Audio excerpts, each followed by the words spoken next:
Hello, everyone. Welcome to 2026. Welcome to Humanity Rising, and welcome to a year which will no doubt be more eventful than possibly any year in our lifetime as we begin to embark on what Pippa Malmgren in the State of the World Forum that we had several weeks ago said was a once in a species moment.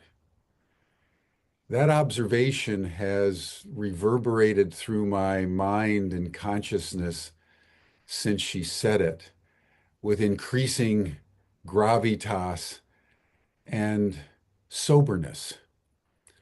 So I want to welcome you all to this unfolding history of ours as the human race really grapples deeply with issues that are unprecedented in scope, that are incalculable in consequence, and which will require a moral maturity on the part of all of us, particularly people of goodwill, to ensure that we have, at a minimum, a critical mass of light to guide our community and potentially to catalyze a whole new way of experiencing the world at a global and collective level. Those of you who are part of the State of the World Forum know that this is our mission. And I believe in looking back on the forum during the holidays, Tom Eddington and several of us had the opportunity to review all the sessions. And I must say, having lived through the experience as it was live and then looked at all the videos in some state of repose, I'm more committed than ever to the proposition that the State of the World Forum, conceived as it was by plant intelligence in the Amazon in the fall of 2024, communicated through Lynn Twist, who spoke in the opening session, to me in Washington, D.C., that it was time to recreate the State of the World Forum between 2025 and 2030 as the world goes into, as I just mentioned, the most consequential time in the history of our species. And having been through the forum and just observed both intimately and from a distance what we covered in terms of the four fundamental truths that we're experiencing ecological collapse, we're experiencing instability at every level of human affairs. We've unleashed AI and cosmic intelligences are here. And to meditate on that and to understand that we're now dealing with four intelligences: human intelligence, nature intelligence, artificial intelligence, and cosmic intelligence, is an extraordinary focusing of the mind. As you all know, we also launched a number of strategic initiatives, the Centers for Planetary Intelligence, that we're working with Chris Bledsoe and Birdie Jaworski and other people now that have heard about them that are approaching us. They want to also set up centers for planetary intelligences to accentuate some aspect of the four intelligences that are now in play in our history, in our consciousness, in the world. And I think the net of the net is that these other consciousnesses, nature, artificial, and cosmic, are now interacting between themselves and with humanity. And so they're not waiting for our permission. They're here, and they're here with intent. And we need to pay attention to that.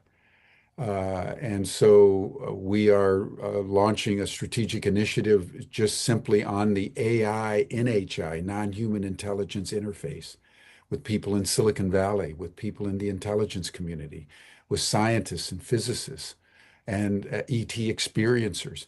And we're going to be having our first global summit on the 1st of March, and we'll be bringing more information to you about that. But the central initiative, the one that in some ways encompasses all of them, is an initiative to create a global educational campaign to teach people the language of consciousness. Those of you who were part of the forum, you heard how humans have established intelligible communication with a range of intelligence, whether it's water, whether it's orangutans and the white lions, whether it's configurations of metals, whether it's with ETs, whether it's with the sun and other planets and cosmic rays. There is a lot going on, plant intelligence for sure.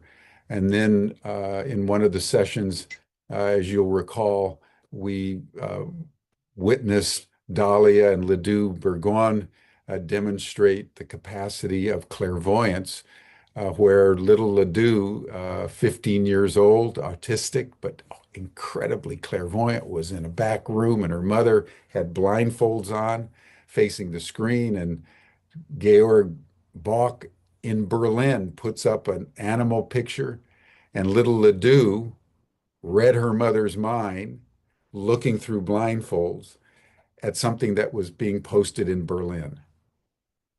That's clairvoyance.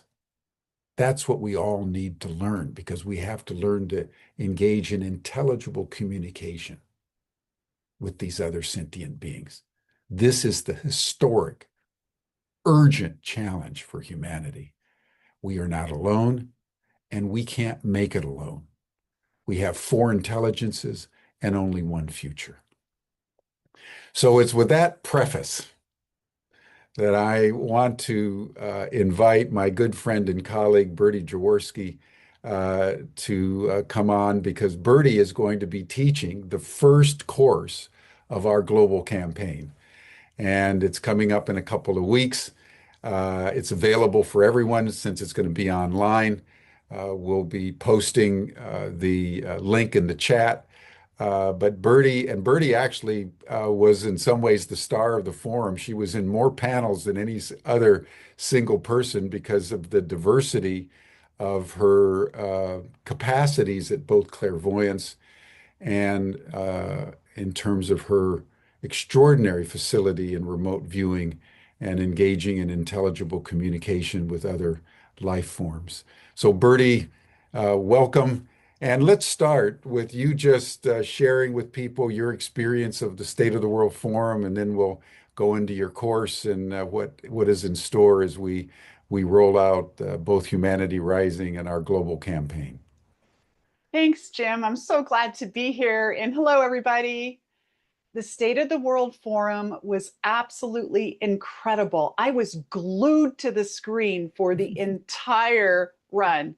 And of course, I was on screen for a lot of it, but it was such a meeting of the minds. The information imparted at the State of the World Forum blew everybody away. We had people like Veda Austin sharing her work with the intelligence of water. We had people talking about all kinds of animal species and their communications efforts with them. We talked about the intelligence of the sun, of the cosmos itself. And of course, we talked about non-human intelligence like ETs and why this is such an important moment for humanity. I was just completely awed by all of the presenters and how they spoke with such passion and reverence about the world and the larger universe surrounding us. We are in a magical moment. Like Pippa said, this is a once in a species moment right now. We are on the precipice of not only learning worldwide that we are not alone, but we are also on the precipice of understanding our own consciousness and our own abilities.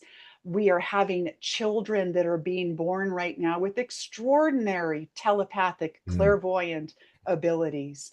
And those of us who are older, like myself and Jim, no offense, Jim, we are Just look at my working hair. hard. We are working hard on our own innate abilities. Every single person on this beautiful blue planet has these incredible gifts.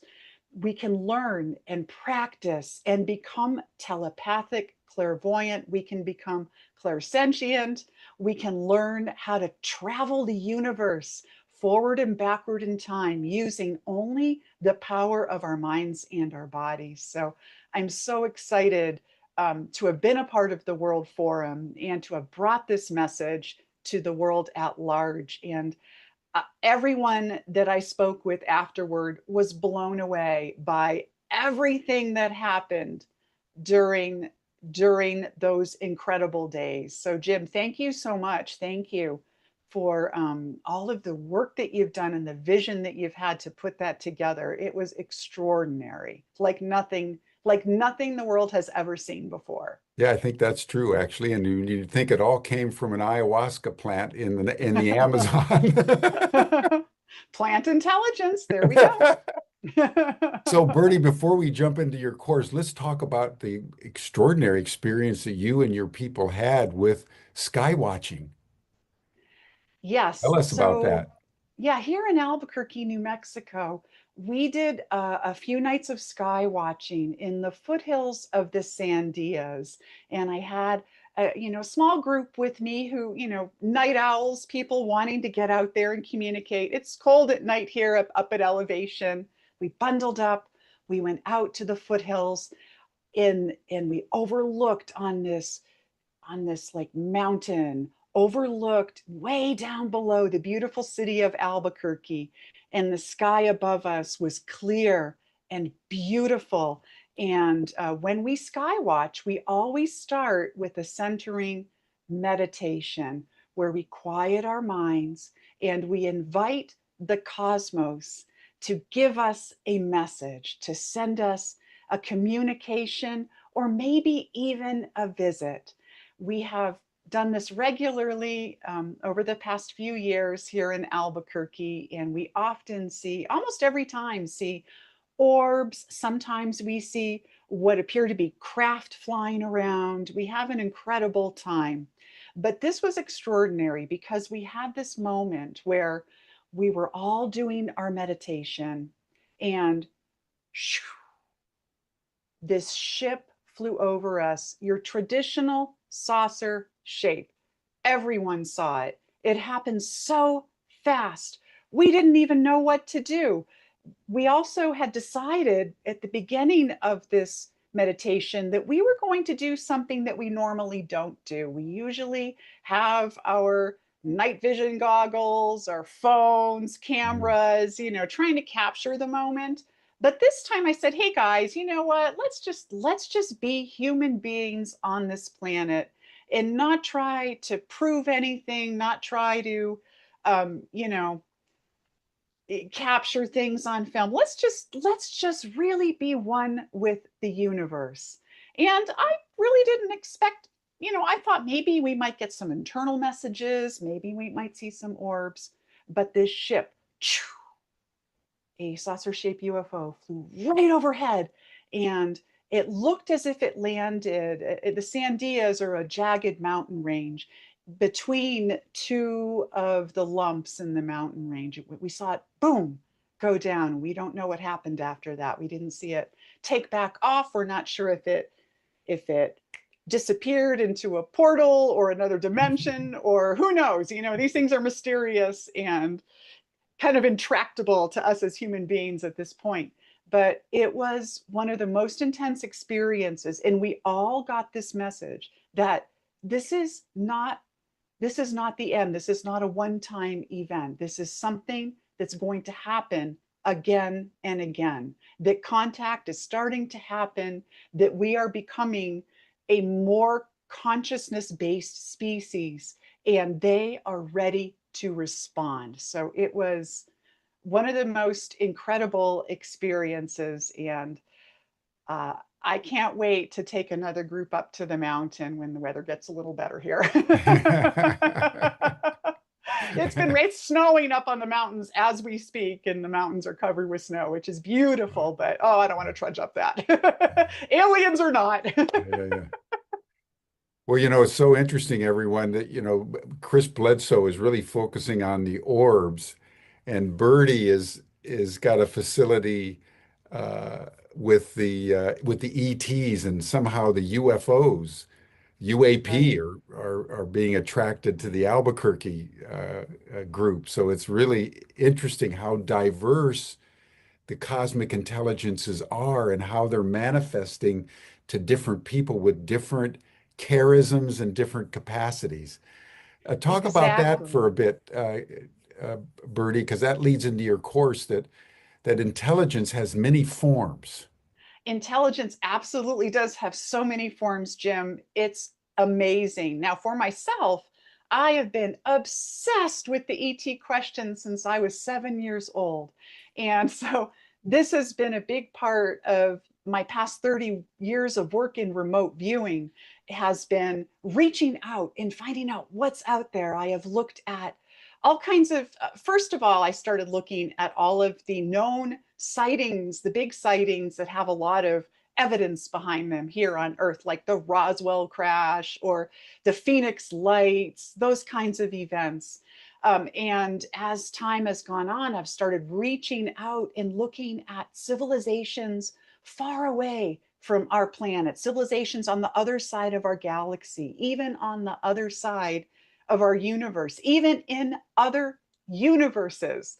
And Wow. many of these species they've already surpassed where we are. They're much, much, much older than we are, much more technologically advanced. Some of them have shed technology altogether because they essentially operate in this pure consciousness form, and they're telepathic and they're waiting. Some of these civilizations are literally waiting to connect with emerging civilizations like our own. And so for me, I have this connection to the UFO slash ET phenomenon, for sure, for sure. It's been a part of my life for so many years.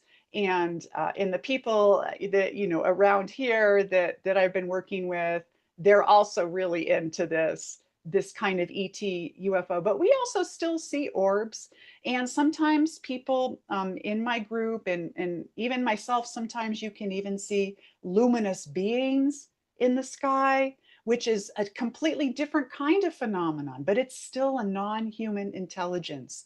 This universe is so much more mysterious and beautiful and loving and gentle and complex than we can even imagine. And there are so many different species and beings and intelligences out there for us to discover and to learn from. And they're learning from us too. I mean, we may be, low on the food chain at the moment. We're still, humans as Homo sapiens. We've only been around for a couple 100,000 years, but but but we also are special. Every species is special, and we have gifts that other species would love to learn about. So we have to also keep that in mind, Mm, that we have our own beauty and our own promise and our own uniqueness. And I think that mm, that's one of the most exciting things about using your mind and reaching out, is you have a gift. And when you have a gift, both the giver and the receiver are blessed, right? That, of course, that's from Shakespeare essentially. But it's true. It's true. That's mm. who we are. We are special, like every other species is special. So this is just an exciting moment, and I'm just glad to be alive at this Oh, incredible totally. time. If you had to pick a time to be alive, this is it, folks. This is it. This is it right now, right here and now. You guys have no idea. You are so blessed and lucky to be experiencing this moment on this planet at, right now, right now. It's It's So tell us cool. about your upcoming course. Tell us when it is and just describe the course and we'll put the link in the chat, everyone, so you can register. It's a very, very exciting initiation for our global campaign. Yeah, yeah. So I'm just pulling up the dates here because I don't have them in my head. Let me find. Oh, here we go. So I am teaching a class for Ubiquity University. This is a 5-day course. This course is going to use transdimensional mapping, which is my form of remote viewing that I spent roughly 23 years developing after having been a remote viewer using a military style method for 7 years prior to that. And you don't have to be a remote viewer. You don't have to be a transdimensional mapper to take this class. You don't have to have any experience with ET communication or telepathy. You don't even have to believe that you can do this or feel that you've ever had an experience before. This class is for literally everyone. Everyone's going to have an incredible time. This class is called 5 Days of Non-Human Chat. And what we're going to do, the first day is going to be a intense dive into transdimensional mapping. You won't learn the whole system because that takes 5 days to learn the beginning system, but you're going to learn the pertinent parts of it to allow yourself to open up to communication with all kinds of non-human intelligence. And I'm not talking about just ETs. We are going to be communicating every single day of class, at least 2 times a day. So you're going to be able to have 10 conversations Wow. with non-human species during these 5 days. And maybe even 11 or 12. It kind of depends on how the time goes, but you're going to be able to communicate with at least 10 different species. Now, you might be communicating with animals here on our planet, like everybody knows that whales and dolphins have incredible intelligence. So we're not going to be talking to whales and dolphins because everyone's going to expect that. But expect the unexpected with me, gang. So we might talk with a giraffe. We might talk with a trilobite from 300 million years ago. Wow. It could be absolutely any kind of animal. We might be talking with one of the great spiritual leaders on our planet, like the Buddha or Christ. We might be talking, of course, ETs. That's going to be rolled in there because that's my passion. But don't expect Roswell. Expect cool things like unusual situations, Mm. or maybe ETs that are literally on a spaceship orbiting the planet right now. Maybe we'll be talking with an ancient civilization that's long gone. And we're also going to be talking with plant intelligence because that's a big part of our planet. And like Jim mentioned, the ayahuasca ceremony is what led to the State of the World Forum. Well, there are so many cool plants out there that have a story to tell, and you can communicate with them in some way. And people may be a little skeptical, but I'll tell you a fun story. So, one of the most my most favorite remote viewing sessions, this goes way back almost 30 years. I probably did this 28, 29 years ago, where I remote viewed. I did this blind, and in remote viewing language, that just means I didn't know where I was going to send my mind, where I was going to be experiencing, what I was going to see beforehand. So I found out after the fact. And the experience was a rock, like a basic rock that was on a desk somewhere. And okay, guys, that is a hard target, a hard experience to get because it's just a static thing. And you think, well, gosh, that's boring. No, it was one of the coolest sessions I've ever done because at first I thought I was looking at a mountain. And then I thought, I was trying to figure it out, but then I kind of figured out it was a rock. And I got so deep into this rock's whole psyche, I guess you could call it, where I literally experienced the rock from the moment it was formed in this great, geological disruption as an igneous rock. And I saw the rock on its journey, how it broke off from its original formation, how it rolled down, how it ended up in a place where someone picked it up and put it on a desk. And I saw it going way into the future when it finally meets its final reward when our sun has its final Wow. journey and our planet dies. Which, that's just life. That's going to happen, gang. Eventually. Not that won't happen in our lifetime, but down the road. But I was able to experience this rock, and it had a consciousness. It wasn't a consciousness in the way that you and I understand, like each other or even our pets, but it was such an incredibly beautiful, centered, knowing consciousness. This rock held the memory of all of those experiences. So, in this class, expect the unexpected. You're going to be talking and communicating with so many cool different things. It could be things in the past, things alive right now, things far into the Hmm. future, things even in other dimensions or universes. It's going to be a wide range of incredible experiences. And I cannot wait to teach it. Actually, I think I'm more excited about this class than any other class I've ever taught. So Well, Bertie, for those who don't know about remote viewing, just take a moment and just describe what happens when you remote view. What is that as a phenomenon and as a practice, so people have a sense of being tasked to see something you aren't told about before you do it. yeah, so remote viewing came, initially it was disclosed in 1995 that the US government had been experimenting with developing a protocol where they could train soldiers to become psychic spies. And they admitted that it worked, that they were able to come up with a protocol. This was declassified in 1995, so just over 30 years ago now. And I was one of the very first civilians trained in this method.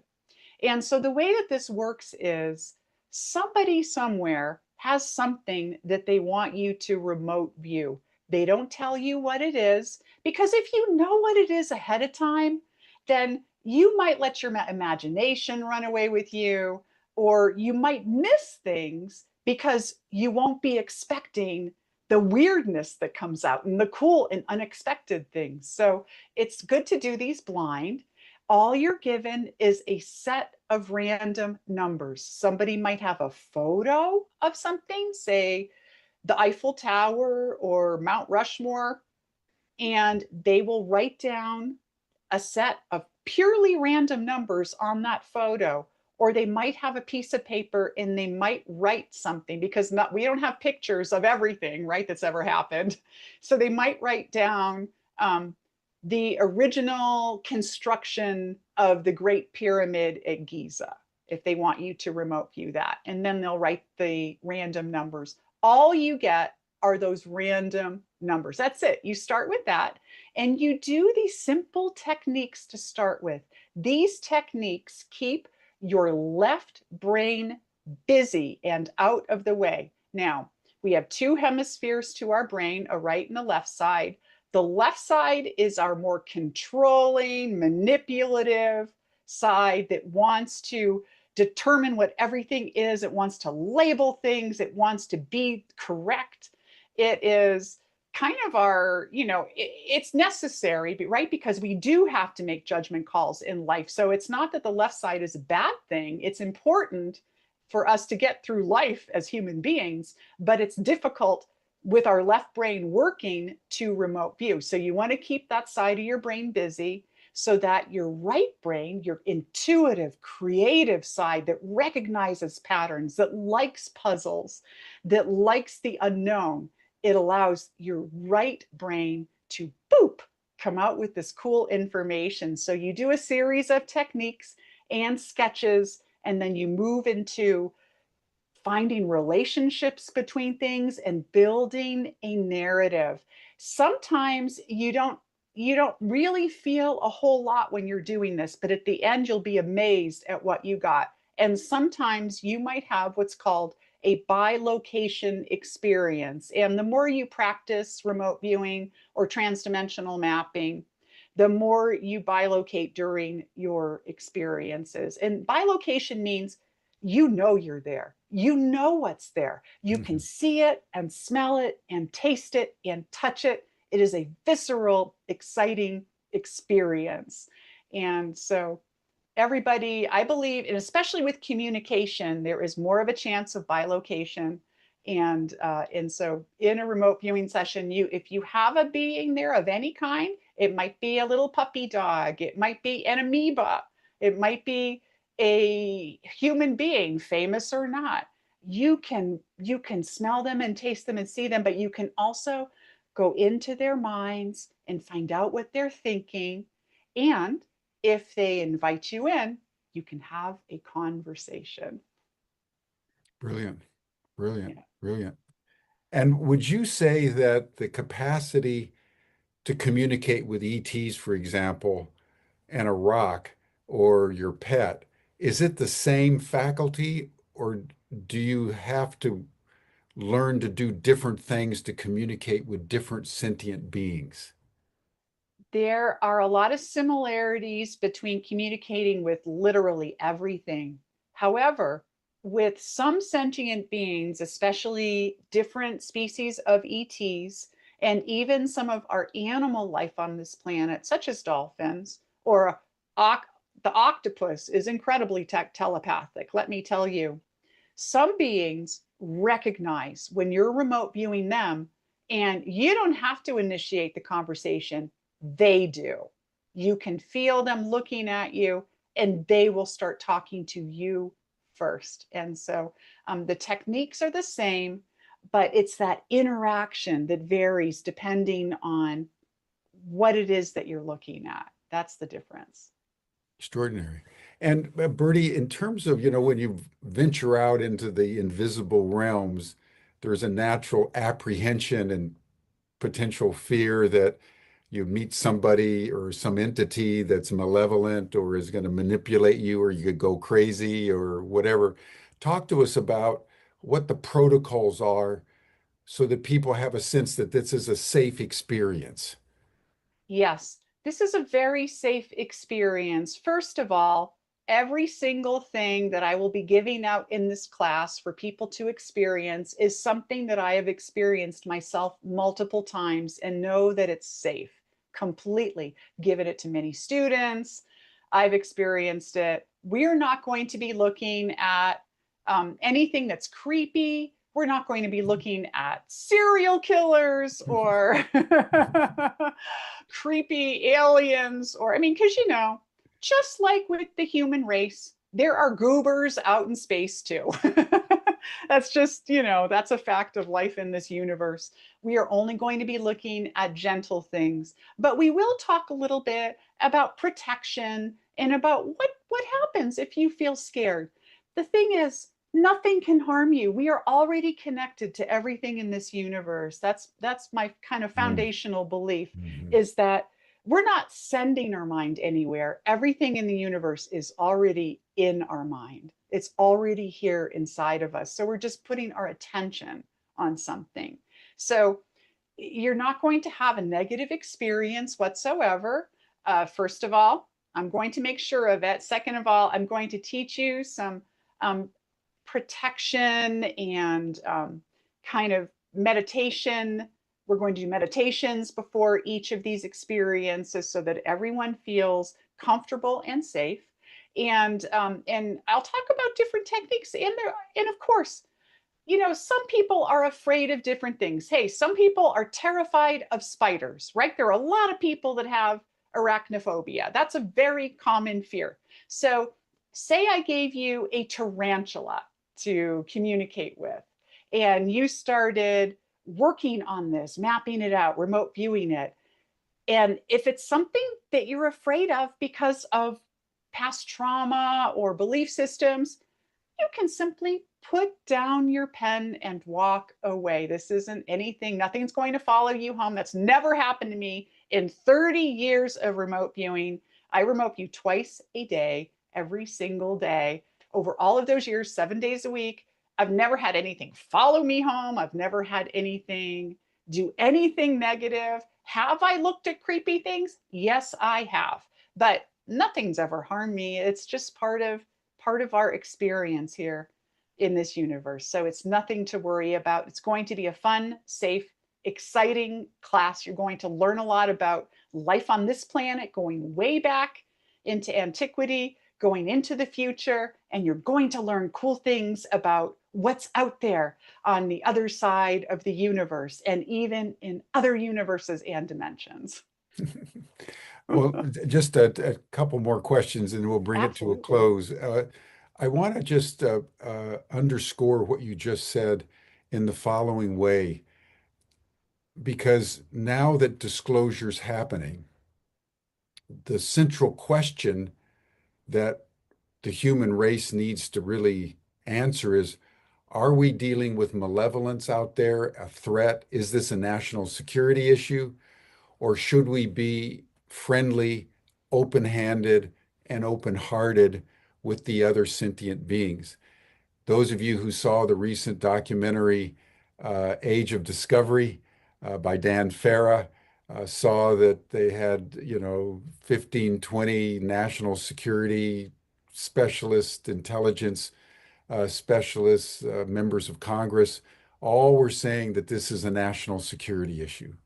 So there's a large momentum in the culture that wants to orient our perception toward these non-human intelligences as a potential threat. And the logic is sound in one way. If you don't know who they are, you have to assume that they're potentially dangerous, and therefore you have to protect yourself militarily going in. The State of the World Forum is taking a very different perspective. We're saying that the intelligences, particularly from cosmos, the ETs, are here with intent. And we had the findings of Beatrice Valoriol, the Swedish astrophysicist, who between 1949 and 1956 counted over 100,000 UFOs in the sky. And that was at a time when Sputnik didn't happen until 1957. So there was nothing in the sky above the earth except that which was naturally there. And then she tracked the frequency and location of the UFOs, and they correlated exactly with the frequency and place of our above ground nuclear weapons tests.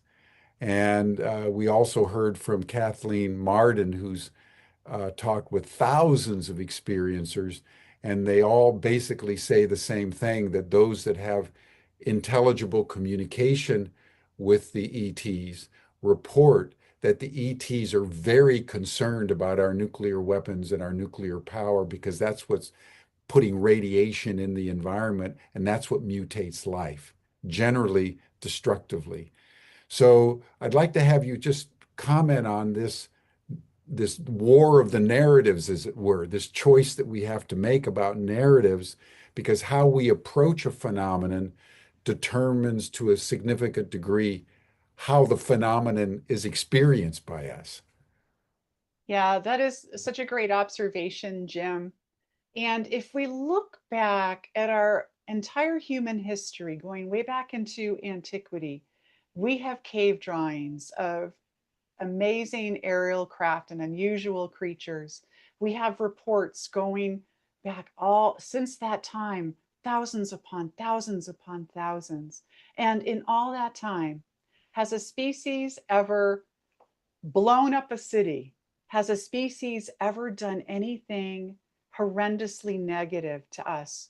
No, no, they haven't. They haven't. Now, their interest in our nuclear program might be, and I suspect this is the case, and this is what comes out when I look remote view and map all of these different kinds of things.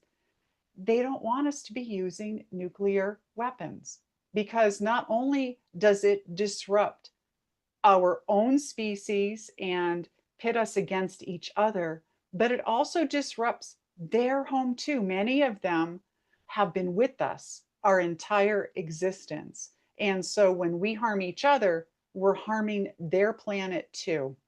And I think that you have to kind of look at the national security narrative in a way, well, who benefits? Who benefits from this narrative? Well, certainly the war machine does.